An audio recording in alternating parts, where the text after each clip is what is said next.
All right, quick recap of what we talked about yesterday.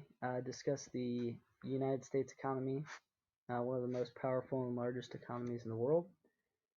We rely on, we're actually more consumers now than producers, but we do have the capability of mass production, transportation, communication. Technology is a huge factor in all of this. We have attributed this to our form of government and the fact that the harder you work, the better potential you have for earning power. And we also know now that our population is changing quite a lot. We're getting much more culturally advanced and diverse. Trend that we've seen is that the birth rate has gone down, although the population has also increased. So, two reasons: life expectancy is increasing, and immigration is also increasing. And our standard of living is very high. As that increases, we see families get smaller and have smaller families. We have more technology that we can rely on to complete tasks in our lives that previous generations may have relied on their kids to help out with. All right, so our changing population has a big impact on us in our everyday life, but also in the business world. We have to learn how to communicate better as we have people from different generations, different cultures, and we have to be aware of people's differences and communicating effectively with everyone, and also being considerate of different interests and concerns that those groups of people might have. So our population size has decreased, and this has our population has increased, but our birth rate has decreased, and this has impacted business in a couple different ways. One thing is who's consuming goods and how are they consuming them, where are they consuming them, and what services are being needed or used. So, as an example, as one generation gets older, the healthcare system may have to change to fit a higher number of people needing their services for their age. So the number of people living in the United States has more than doubled since the 40s until the early to mid 2000s.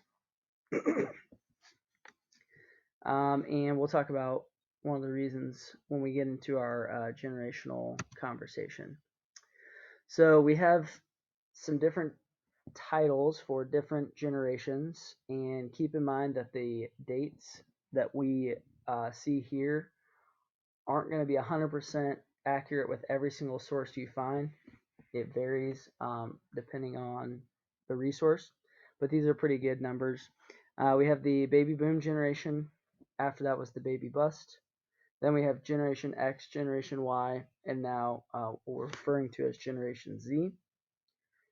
So the baby boom was after World War II and after the Great Depression, and this was a time when the United States was seen as a safe place, as a country that was established and powerful and going to continue on a strong path. And so, because of that, families felt very comfortable. They wanted to have big families. They wanted to have lots of kids. And so, we saw a spike in the number of kids born compared to average generations. So, this was roughly about 2 decades. And those are the people now that are around my parents' age, or probably some of your grandparents' ages. After that, because we hit such a spike, the trend shows that typically things will go down. They won't sustain that high.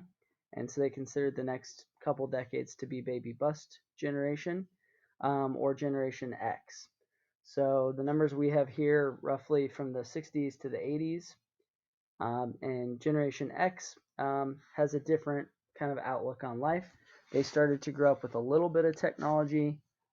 They had a lot more access to like news, and a lot of them were seen as kind of anti-big corporation, and they kind of looking to make a change.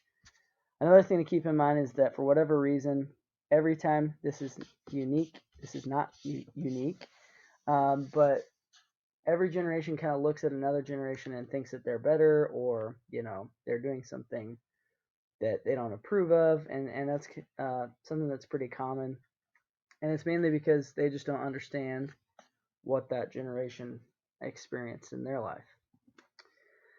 Then we get to Generation Y, which a lot of people refer to as the millennials.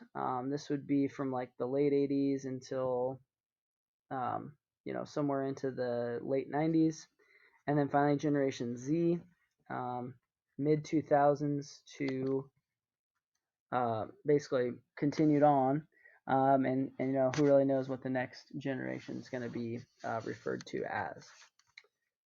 Here I saw online that they call Gen Z the screenagers because they have grown up with technology and a phone and computer and a TV all throughout their life.